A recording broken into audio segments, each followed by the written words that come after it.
प्यारे दोस्तों और पुण्य आत्माओं, आज हम बात करते हैं कि मृत्यु के बाद आत्मा का क्या होता है, किधर जाती है। मृत्यु जीवन का सत्य है, पर एक सत्य मृत्यु के बाद का भी है, जो जानना बहुत कठिन और मुश्किल है। दोस्तों, आत्मा अजय है, अमर है, प्रकाशवान है, इसे नष्ट नहीं किया जा सकता। यानी जिस चीज को बनाया नहीं जा सकता उसे नष्ट भी नहीं कर सकते। मतलब आत्मा ना पैदा होती है और ना खत्म होती है। आत्मा शास्त्रों के हिसाब से संपूर्ण जगत के विराट प्रभु का ही अंश है। बस ये अपने कर्मों से जो खरीदान इकट्ठा करती है अपने जीवन काल में, उसके हिसाब से शरीर बदलती रहती है। ये जन्म मरण का जो साइकिल है तब तक चलता है जब तक आत्मा के इच्छा रूपी जितने एक्सपीरियंसेस हैं पूर्ण नहीं होते। शरीर को आत्मा केवल एक उपकरण के रूप में यूज करती है। जैसे हम कपड़े डालते हैं और कपड़े बदलते रहते हैं। ये बात हमारे गीता ग्रंथ में भी स्पष्ट है। अब हर मानव को कभी न कभी आत्मा को जानने की जिज्ञासा होती है कि मैं कौन हूं, मैं कहां से आया हूं, किधर जाना है। एक दो धर्मों को छोड़कर सब धर्म पुनर्जन्म को मानते हैं। अब आत्मा शरीर छोड़कर क्या दूसरा जन्म लेती है? हम यकीन करें या न करें, लेकिन संसार में बहुत सारे लोगों ने अपने नियर डेथ या डेथ के बाद के एक्सपीरियंस शेयर करे हैं और खबरें भी दुनिया में आती रहती है। जैसे कई बच्चे जब पैदा होते हैं तो उनको पुराना जन्म सारा याद होता है। वो उस जगह पे जाते हैं, ऐसी भाषा बोलते हैं जो बच्चा बोल ही नहीं सकता। फिर बहुत सारे लोग जिनका ब्रेन डेड होता है, वो उस कुछ मिनट में, कुछ घंटों में क्या एक्सपीरियंस करते हैं वो अपनी सारी बात बताते हैं। दोस्तों, जैसे हम पैदा होते हैं हमें कुछ पता नहीं लगता हम कैसे पैदा हुए। इसी प्रकार धीरे धीरे मानव शरीर कमजोर हो जाता है। जो मानव उपकरण है आत्मा का, कमजोर हो जाता है। मृत्यु से पहले मानव खाना छोड़ देता है, उसको दिखना भी कम हो जाता है, सुनना भी कम हो जाता है, होने या ना होने का बोध भी नहीं होता। वो खोया खोया रहता है, मानव बेहोशी की अवस्था में होता है, छोटे बच्चे जैसा। फिर धीरे धीरे आत्मा शरीर से बाहर निकलकर कुछ मिनटों तक शरीर को देखती है। उसे समझ नहीं आता कि ये क्या हो रहा है, ये सब लोग आत्माएं क्यों रो रही हैं। फिर उसे ज्ञान होता है कि मैंने ये मानव चोला मतलब शरीर छोड़ दिया है। आत्मा के साथ दोस्तों सिर्फ सूक्ष्म शरीर जाता है, उसके कर्म जाते हैं, और प्राणों में भी अंत तक धनंजय प्राण बॉडी के साथ रहता है। सारे प्राण धीरे धीरे शरीर को छोड़ देते हैं। ये प्रभु की नीति के अधीन होता है।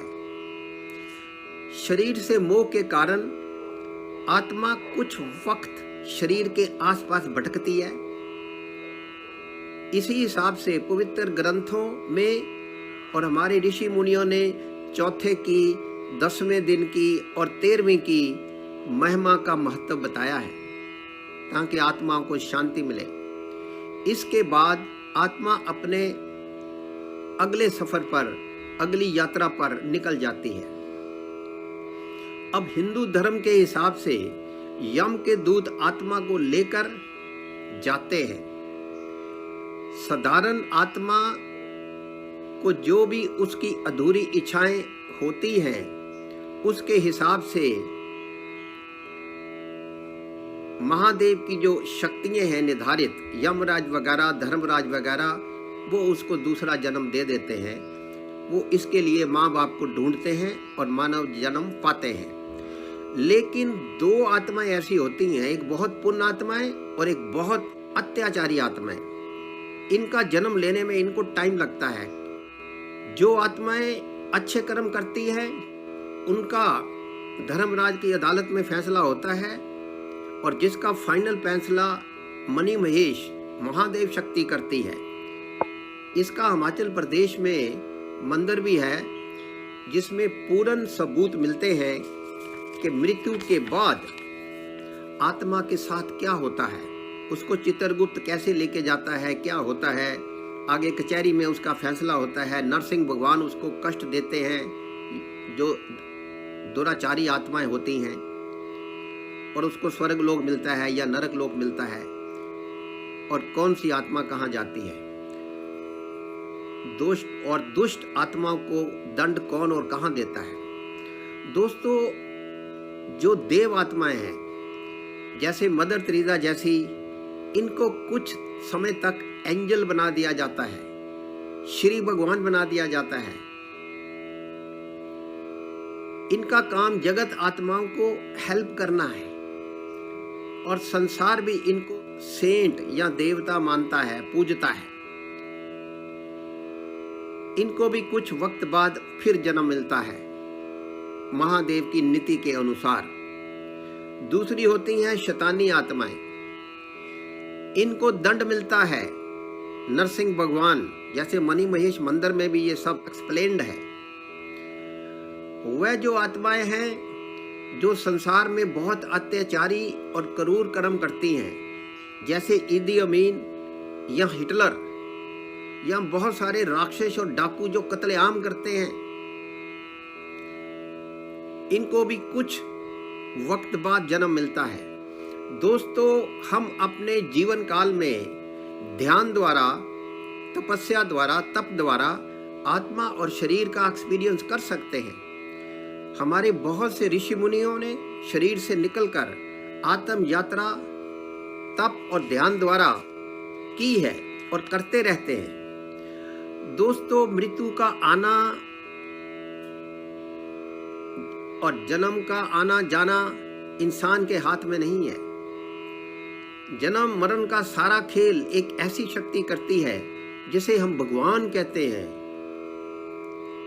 उसे साइंस भी नहीं समझ सकती, क्योंकि साइंस सबूत मांगती है। इसलिए साइंस लोगों के आफ्टर डेथ एक्सपीरियंस को स्टडी करती रहती है। जैसे जो लोग कोमा में होते हैं, वो जब होश में आते हैं तो वो बताते हैं डॉक्टरों को कि जब हम कोमा में थे तो वो थे तो समझो आधा घंटा, लेकिन उन्होंने पूरी अंदर की रूहानियत की जन्नत बताते हैं कि ऐसे हुआ, हम डेथ हुई, फिर काला अंधेरा था, आगे गुफा दिखी, आगे हमें लाइट दिखी, फिर ये दिखा, फिर वो दिखा। वो सारा नोट कराते हैं अपना एक्सपीरियंस। इसी तरह किसी को हार्ट अटैक होता है तो 6-8 मिनट वो खत्म हो जाता है, और उसको सारा अपना शरीर दिखता है, आगे क्या क्या फरिश्ते दिखते हैं, क्या क्या होता है, वो सारा एक्सपीरियंस बताता है, और ये साइंस नोट करती है।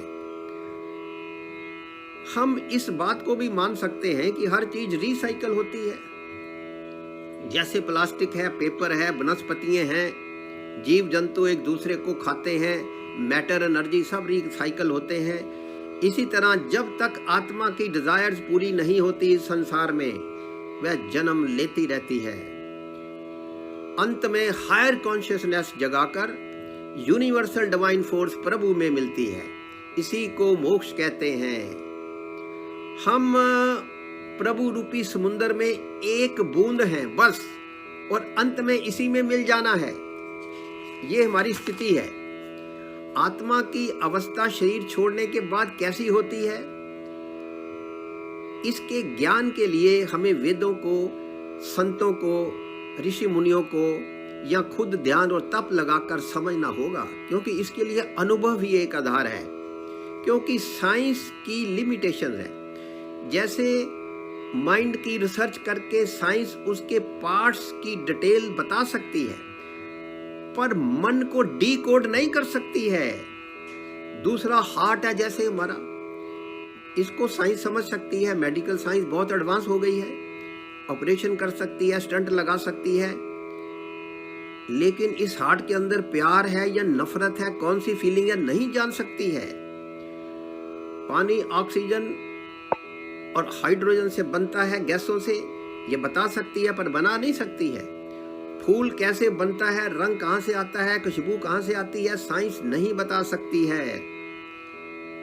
फिर बेटे की शक्ल माँ बाप से मिलती है, ये पुनर्जन्म और रिसाइकलिंग का सबूत है, पर ये कैसे होता है साइंस नहीं बता सकती है। ये महाकाल शिव शंकर की अद्भुत लीला है।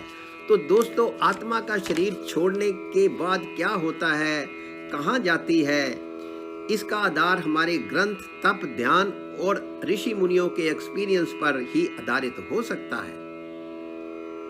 जैसे कबीर जी कहते हैं, जैसी मति वैसी गति। आत्मा जैसे कर्म करेगी वैसा जन्म पाएगी। और जब तक आत्मा अपनी प्योर, लाइटेड और पीसफुल अवस्था में नहीं आती, वो मानव चोलों में भटकती रहती है। इसलिए हमें मरने से पहले अपने स्रोत, अपने दिव्य पिता को फील करना है, प्रभु के साथ जुड़ना सीखना है, तभी हमें जिंदा जी ज्ञान होगा और हम इस शरीर की कॉन्शियस से ऊपर उठ के इस शरीर को देख सकेंगे। हर हर महादेव। जय मौत देवा, जय मौत देवा।